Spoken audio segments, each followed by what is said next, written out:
Hey everybody, it's Jason with Parallel Reality coming back with you here today with an article from The Federalist. When is this dated? March 5th.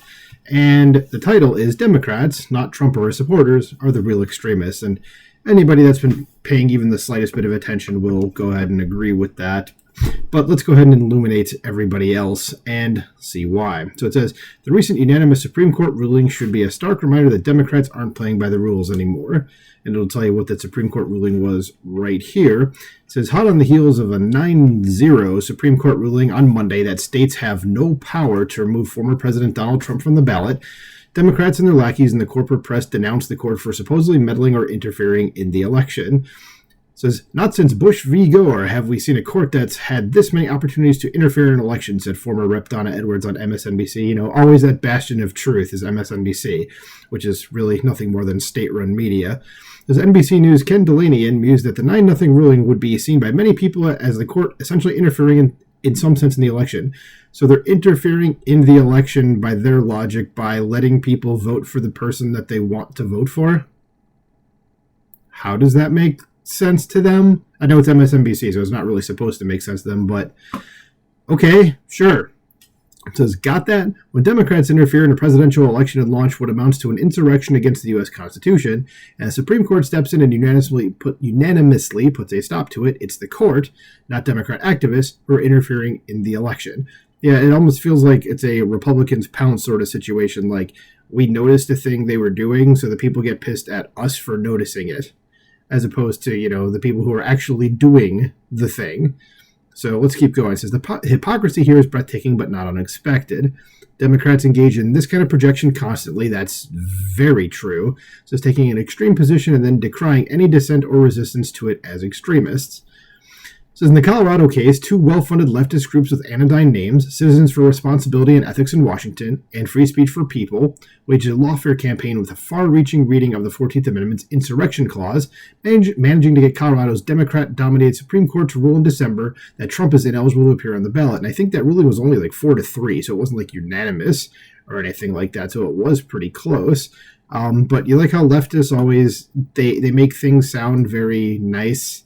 So Citizens for Ethics or Citizens for Responsibility and Ethics of Washington and Free Speech for People, which they don't stand for really any of that stuff. It's just you need to do things our way or else.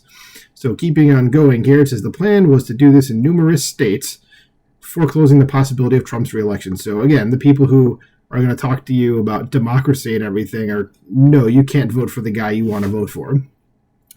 So from the outset, it should have been obvious that the legal argument was bogus, a cynical and clumsy play to prop up President Biden's re-election bid by robbing voters of the chance to cast ballots for Trump. It's hard to imagine anything getting a unanimous ruling on our deeply divided Supreme Court, but these bozos managed to do it, and in the process embarrassed the many corporate media commentators who twisted themselves into pretzels arguing that the Colorado case was strong. Well, it was only strong because that's what they wanted to see. Okay, and then what are they going to say when the Supreme Court comes down with a 9-0 decision? Like, if there were people that dissented from it, you could go, okay, well, you know, maybe the conservatives did this and the liberals did that, but now it's like when they're all in agreement on it, it's like, what are you going to do? You're going to say they're all anti-democracy, as you guys would say? Like, no. This is not how things work. So it says, back to the article, it says, but if we step back a bit and consider all this in the context of nearly every other scheme Democrats have hatched in recent years, it's possible to see why they thought it was worth a shot. Time and again, Democrats take unprecedented steps and trample every conceivable norm to advance their agenda, and when anyone objects, they label them an extremist or insurrectionist. Man, I am not doing good with the talking today. Or a Christian nationalist, whatever that means. Yeah, it is. That's their new thing, is Christo-fascist, and it's like, you're a Christian nationalist. It's like, those don't mean anything. Okay, plus these are coming from these people, like they tend to not use words correctly anyway, so especially the fascist word.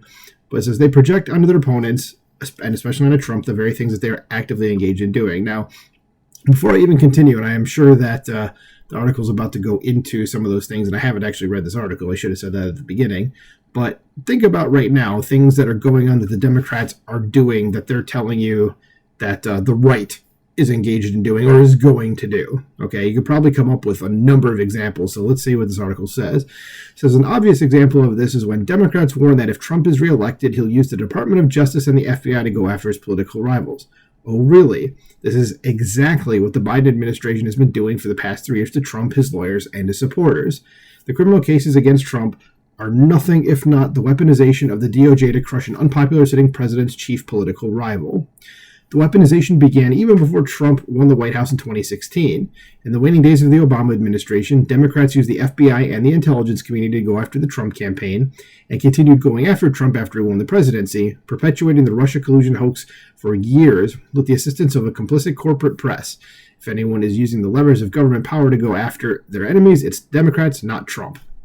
I mean, that's easily the most prominent example, but I wonder if there's going to be any more here. Oh, so here we go. It says, other examples of Democrat projection abound. After months of letting our cities burn in Black Lives Matter riots, excusing them as mostly peaceful, right, all those burning buildings and deaths would tend to disagree with that, but you know what they mean. It says, Democrats threw the book at anyone who wandered into the U.S. Capitol on January 6th, arresting, jailing, and prosecuting more than 1,000 Americans to date, often on flimsy charges that would otherwise hardly merit a fine. Just last week, the FBI arrested Blaze Media investigative reporter Steve Baker for his coverage of January 6th, marching him out of Blaze's Dallas office in handcuffs.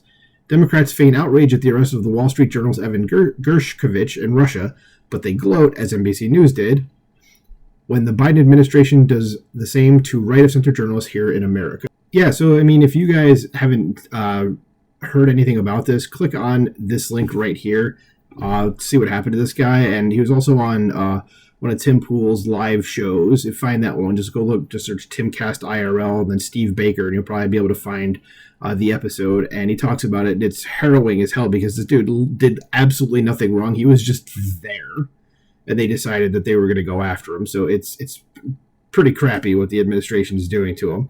So let's continue on. It says, pick almost any controversial issue, and you'll find the same pattern at work. Democrats flood the internet with disinformation and propaganda about COVID and then decry dissenting voices and accompanying data as agents of disinformation, hiccup suddenly happened, who must be censored and banned by big tech. Same thing for what they call election disinformation, which merely refers to opinions and data that run counter to the preferred narrative. That's exactly correct. So just keep that in mind for people out there that are more normie-ish, that if you hear anyone on the left saying misinformation or disinformation, that generally just means we don't agree with it. Not that it's not true, it's just they don't agree with it. So MSNBC is very, very good at saying something like that. It says Democrats do this with everything. On abortion, they take the extreme position that it should be allowed up until the moment of birth, then denounce Republican-led states that impose restrictions out of the norm across the Western world. If you think it should be allowed up to the moment of birth, I'm sorry, but that's called infanticide, so yeah. As on transgenderism, they insist children can consent to genital mutilation and sterilization, then condemn modest efforts to ban or limit these practices as child abuse. And if you're someone that's on the border with this issue, go look up the news that came out about that WPATH organization. It came out like this week, and you can find it actually on Matt Walsh's X page, or probably just search for it. It's to say it's damning is an understatement. And let's just say all these folks that knew what was going to happen to these folks when they did all this stuff, or I should say that they knew what was going to happen and they just didn't care and just kept pressing forward. Because on immigration, they throw open the southern border and let 10 million illegal immigrants flood into the country, then attack anyone who suggests we have a crisis at the border and need to secure it. And we can see that's very much going on right now. That's the number one issue here. Because on crime, they defund the police and decriminalize a host of antisocial, destructive behavior in our cities, precipitating a crime wave of robbery and assault, then denounce as racist any arguments for law and order. And you can see that as well. On racism itself, they tar everyone on the right with the label, but look the other way when the racists on their side call for the genocide of the Jews and defend and even celebrate Hamas terrorist attacks on civilians. And again, it's another thing you can see very much live and in person. On nearly every major issue today, Democrats are the extremists. Their denunciations of Trump and his supporters rise in direct proportion to their own extremist agenda. The projection is a tactic, a crude rhetorical ruse. Don't fall for it. Yep, 100% agree with that. That's very well put together. And I'm sure there's probably dozens of more examples of stuff like this. So what do you guys think about this? Provide any examples or any additional examples as well that you have that this article didn't go over. And do you agree with this? Let me know in the comments below. Like, share, subscribe, and I'll talk to you soon.